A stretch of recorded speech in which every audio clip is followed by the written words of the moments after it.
It's RT International. British authorities have been tapping into new pieces of personal data every 2 minutes. That's according to activists to obtain surveillance figures through a Freedom of Information request. This comes as the UK government pushes to expand its snooping powers even further. Harry Fear filed this report from our bureau in London. Supposedly private personal communications data has been requested by police forces over the UK between 2012 and 2014 more than 700,000 times. But these numbers are just for requests, right? So surely not all of them are actually approved. Well, it's not just half, but almost 96% on average across the UK of these requests are being approved internally, not by an external body. Now, specifically, we're likely to see communications companies like internet service providers now required for 12 months to hold not just our phone and email records to an extent, but also those records of our internet browsing activity, our social media activity, and also our mobile messaging too. Now remember, this sort of surveillance and data access is taking place with current legislation. But Theresa May, now after the Tory win, wants to bring back that so-called Snoopers Charter, the Communications Data Bill, that would see nothing but expansion of this sort of activity and data retention. Activists say there's not enough oversight on how exactly all that personal data is used by authorities. And even the British judge who is sanctioning the snooping admits that big errors have been made.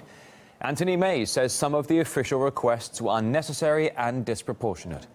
In some cases, the surveillance powers were used improperly, although the judge didn't reveal how many times such violations have occurred.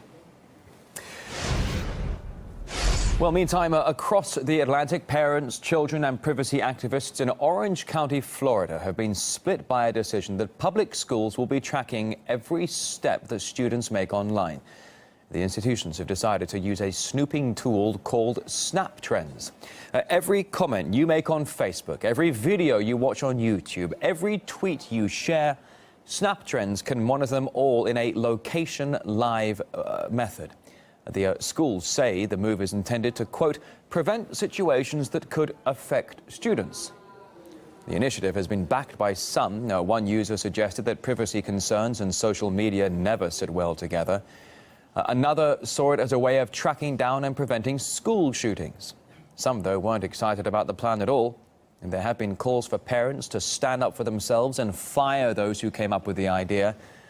Others wondered how much government surveillance Orange County citizens are prepared to take, and when is enough enough?